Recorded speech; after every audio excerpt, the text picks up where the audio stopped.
Welcome to UK Business Show, UK's premier business show where we feature business thought leaders, high achievers, and industry experts. Today's episode is brought to you by World Outsourcing Solutions Limited, a company that specializes in helping executive business owners with virtual assistant services and business growth systems. Here's your host, Yukai Kechidori. Hello, it's Yokai here once again on this show. Guys, I've missed having this chat with you because I know the last few weeks my dear friend Trevor Stockwell has been doing these episodes, and I'm so pumped to be back here. And, to make it even better, I've got a very special guest here to share with you things that I truly believe as a business owner, anybody should know how to deal with if they're running a business. You're probably wondering, what are you talking about? Well, let me ask you a question.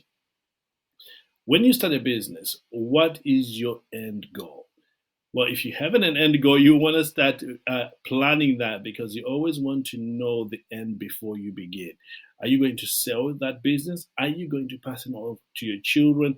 And if you are, then what are you going to put in place to make sure you realize that goal? Well, if you want to know exactly how to do that, my friend all the way from Australia is here to show you how you can do that. In fact, we're going to be covering 3 pillars that you don't want to miss out. Because if you have those in place, you are in a better position to either sell your business or even pass it on to your loved ones in a way that makes it easier for them to take over. Michelle, thank you so much for joining us here on the show. We're pumped to have you here. Hello, so good to be joining you. I'm pumped to be joining you as well. So I'm looking forward to having a chat. It's incredible. I know, Michelle, you have recently been named among the top 50 women. Oh, actually, you tell the story because... No, it's been really cool, actually. I've been in business for just over 10 years now. I was recently named top 50 women in accounting, which was really lovely because it's a global list, and the women I'm sitting aside in that list are truly exceptional women. So I feel very blessed to be part of it. Yes, I love that. And one of the things I particularly like about what you're doing right now is over 10 years ago, you identified the missing link, something that is important. You and I know that a lot of people have got great accountants, they've got great managers, but they don't have that strategic partner, somebody who help them map up the big picture. And you help people do that in accounting. Talk to us about how you got started in business, especially helping business owners. Yeah, sure. Well, as I said, Lantern Partners has been running for just over 10 years now. Before that, way back at the beginning of the story, I trained with PwC back in the UK many moons ago. But after I got my qualification, I worked out in industry. So I've been working within industry, within finance, and within a space which we kind of broadly call commercial finance or business partnering. And worked in those industries for almost 15 years. Right. And then what I did was moved out of there into consulting because I saw this real gap for founder CEOs, entrepreneurs who had, as you said, all of the transactional stuff in place. So they had a bookkeeper, they had a tax accountant, hopefully they'd done some work on structuring the business. But what they didn't have is that finance partner to really help them drive the business forward. Yeah. So not the backwards looking stuff, the forward looking kind of, what do we do now? I call it the so what of your numbers. You've got your numbers, great. So what? What do you do with them? And so I started working with founder CEOs. And that's kind of my happy place, working with these business owners who are in kind of the startup or scale up phase of their business, and really helping them prepare for growth. And as you said, prepare their business for sale, because, the reality is a lot of business owners, that is their end goal. I used to joke that I get the phone call when founders were in year 4 of their business dusted off their original 5-year plan and just looked at it and went, no, I'm nowhere near where I was supposed to be in year 5. I need help. And that's when they would pick up the phone to me, which was great. And now the firm's bigger than just me. There's 10 CFOs that work within the business. And we work across a range of industries now. But I'd say probably primarily still kind of the media, marketing, technology, and now retail space. Yeah, incredible. And you have some amazing stories, some testimonials of some people or business you've helped. Truly, do you mind sharing one of those two that you were sharing with me earlier on? Some amazing results. So, I mean, last year, as some of your listeners might know, last year was a really big year for corporate transactions. I operate mainly in the kind of small to mid-market space in terms of sales. And what that means is kind of the sub 50 million sale price. And we took a number of businesses through sale last year. One of them, it was actually their second go out in market. Right. They had gone out to market, I think it was 2 years before they eventually sold last year. And, they didn't get the valuation they wanted. So they took a moment to step back, to regroup. And then they were approached a couple of years later. They ended up getting a great result. They were an Australian global business, but Australian headquartered, and sold to a US business that was private equity backed. Very successful transaction. The reason why I love doing this with founders is that quite often it's life-changing for founders. It is. This really is a significant event for them. And to help them actually realise that all of the really hard work they've been doing over, a number of years, some do it very quickly, some take much longer. Regardless, it's tough running your own business. It is. Yeah, and to be able to get that successful conclusion to it is really quite special. Indeed. And for those that are passing on their business to their children or their loved ones, it is a great satisfaction that you've created something that you can happily hand over to somebody. Now, Michelle, let's dive deep into helping people who are looking to get this right. In my experience is if you get your mindset right, you're probably going to get to the goal far much easier than if you don't have the right mindset. Would you perhaps share with our audience what you normally tell business owners is the right mindset or where to start from? Oh gosh, that's a really good one. And when I talk about the 3 pillars of preparing your business for sale, that's a really, really important one, because I think that as a founder, and most of the founder CEOs I work with are men. And I think sometimes they underestimate how emotional it is to go through that process. The 2 things I think really help with that mindset is firstly feeling like you're going in really prepared, and you know what to expect. And then also, having the right support network around you to actually support you through that process. Because this is your business baby, and it is very personal, and the amount of founders that I've talked to are like, no, it's not personal, it's just a business. And then they get into the process, and it's hard. Someone's kind of rummaging through all your financials, the decisions you've made over the last few years, and of course they have questions for you, right? But it can feel quite invasive. And then obviously if you're in the situation where your first step out into market doesn't work out quite the way you're expecting, and then you have to regroup and go back into the business, it's hard.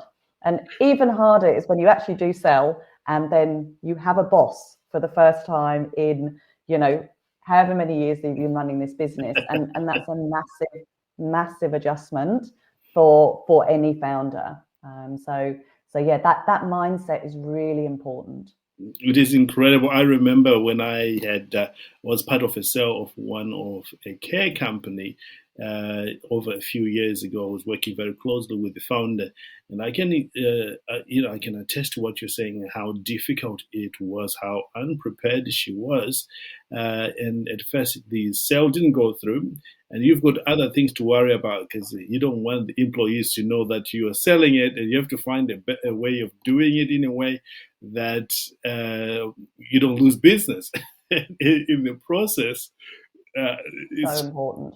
and what sort of strike me there is how much you need a supporting network, just like you pointed out, people who are going to who believes in you right in the beginning, and who are going to say, okay, at this stage you need to do this, you need to do this, because selling a business is not something that you do every day. So you need somebody who does it on a regular basis to guide you through that process. Yeah, and that's a really good point, actually. Not all of the founders that I work with, but I have to say probably the majority that we work with through these processes, it's the first time they've ever done it. So it's an enormous learning curve in terms of what to expect, and what's normal and what's not normal, and what's going to happen next, and which is again why one of the things that I talk about is having that really good kind of advisory team from a business perspective, as well as that personal support as well. I love that. Let's talk about the preparation aspect. I know you cover the 3 pillars.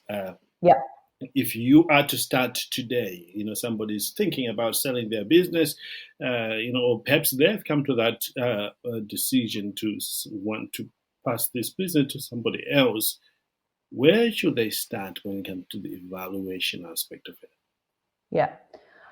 So that's a really interesting question. And just before I answer that one, in terms of the preparing your business for sale, I just wanted to highlight for your listeners how long that usually actually takes. Because, I've worked with a number of businesses where, someone said, I'm thinking of selling my business and I want to get it out into market in 3 or 6 months' time. And can you just help me do that? Preparing your business for sale takes a long time. Generally, even preparing it before you step out the front door and start that socialization process can easily take 12 to 18 months. And then the sale process itself can easily take, months or a year after that. And that's if it all goes through the first time. So that preparation is really important. In terms of the value of your business, I think what I often find with founders is that 2 things. One, they don't know how to go about kind of getting a valuation for their business, particularly in the space that I work with.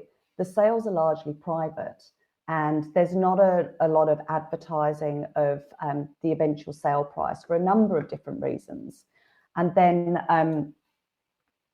the value, there isn't a number in terms of evaluation, there's a range. And so that's the first thing to bear in mind. And the second one is, depending on who you sell your business to, that range kind of broadens even more.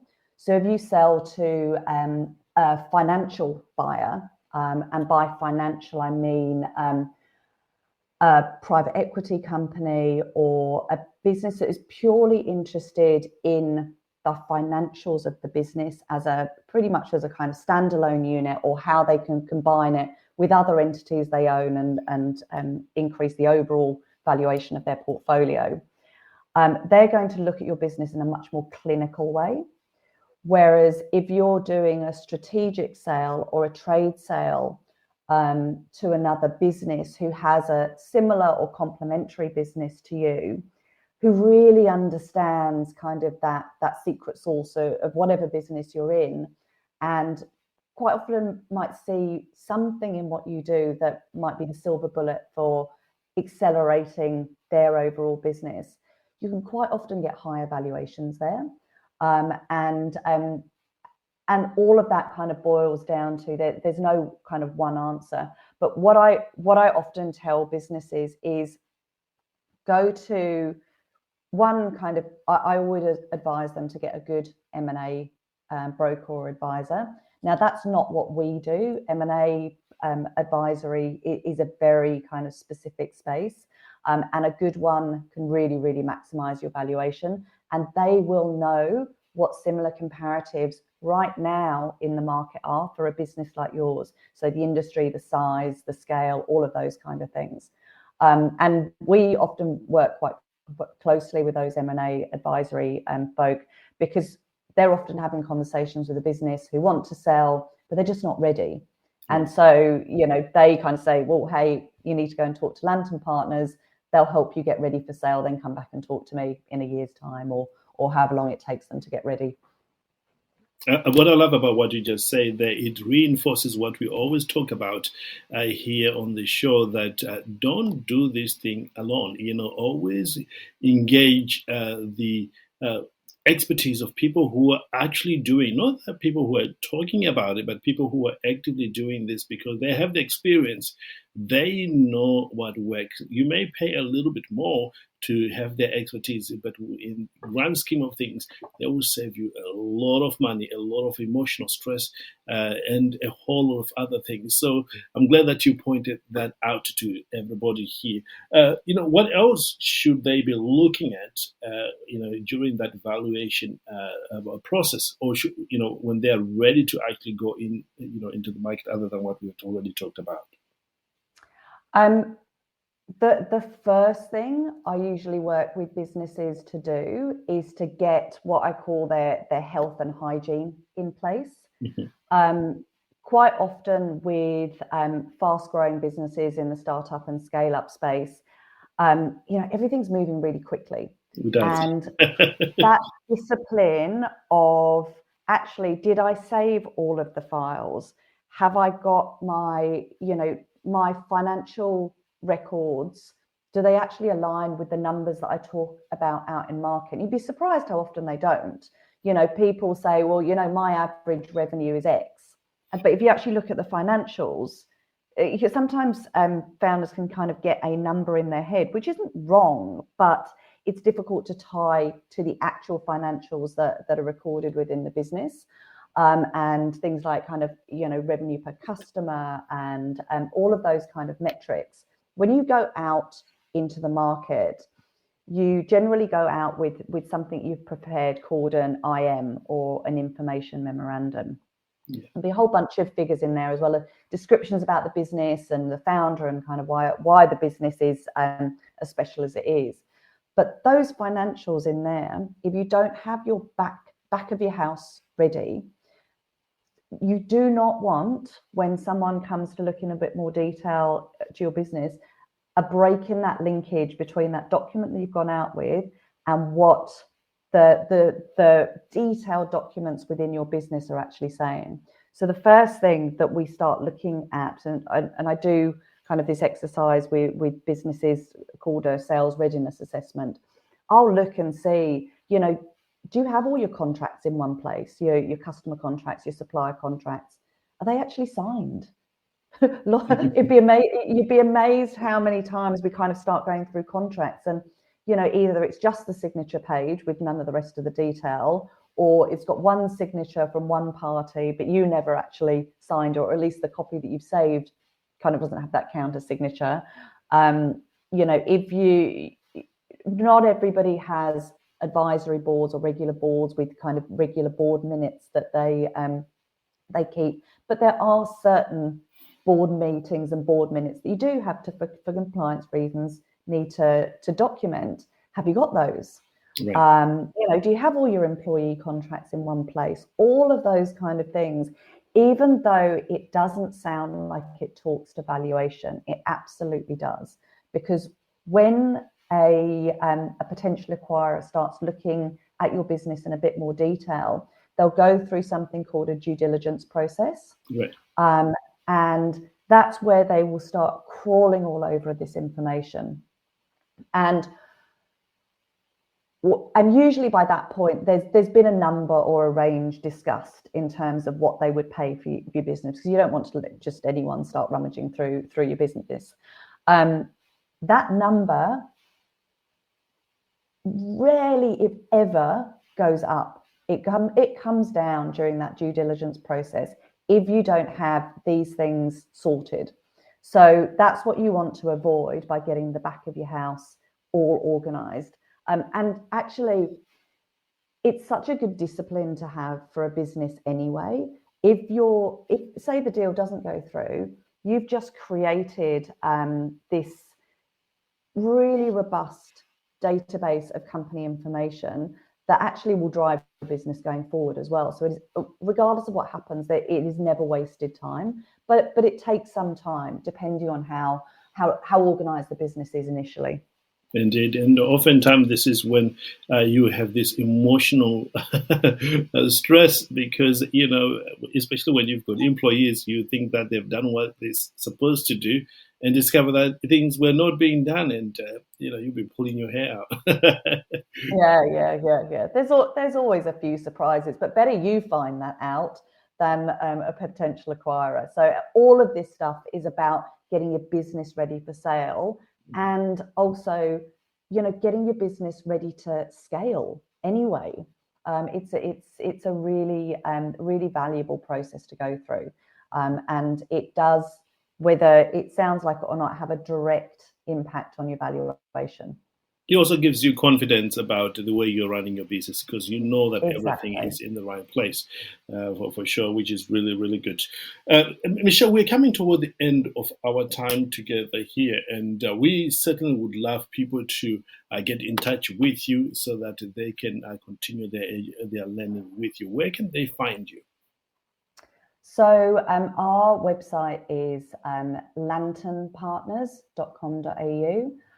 You can also find me on LinkedIn, Michelle Kvello, and that's Kvello.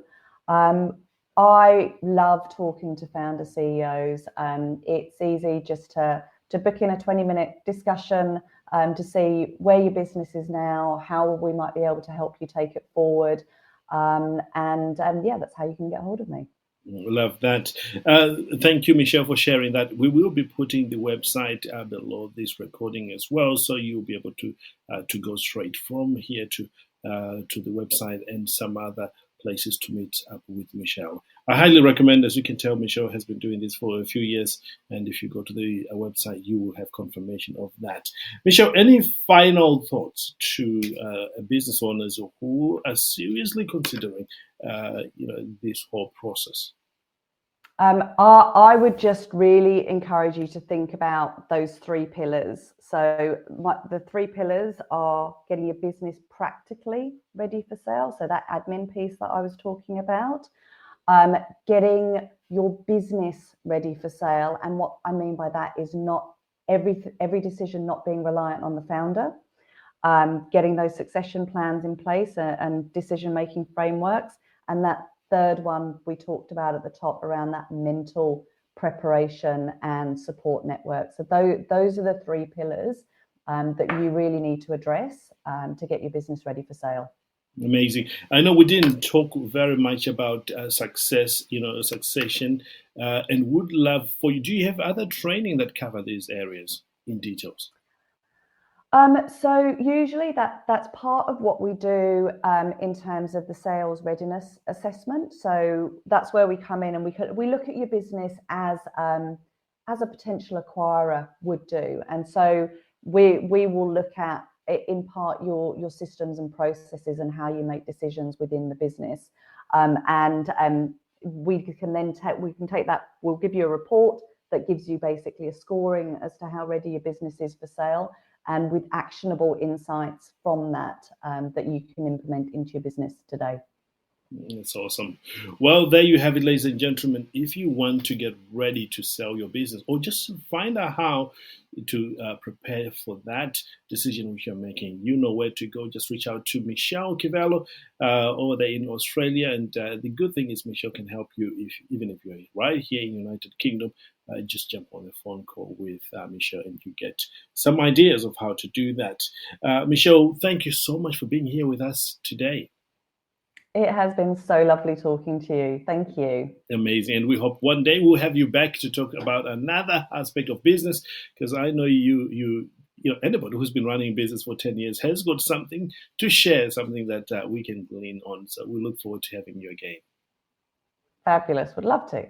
Incredible. There you have it, ladies and gentlemen. If you want to learn more, just go straight to the website below this recording for more information. And I want to leave you with these words. You know, whatever you are doing today in your business is getting you closer to your goal that you set out to be, and try very hard to make sure that whatever you do, you know, you can pass it on to somebody else to do it for you while you move on to other things. With that said, ladies and gentlemen, I want to encourage you to live well, to live with passion, and to know that the best is truly yet to come. Until next time, do everything you can to live well. Goodbye for now. Thank you for listening to UK Business Show. We will be back to bring you more episodes with success stories and advice straight from the experts. Want more? Check out www.ukbusinessshow.com. Get your free trial of our virtual assistant service today. Just visit www.worldoutsourcingsolutions.com. Quote WOS18 or send us an email at support@worldoutsourcingsolutions.com.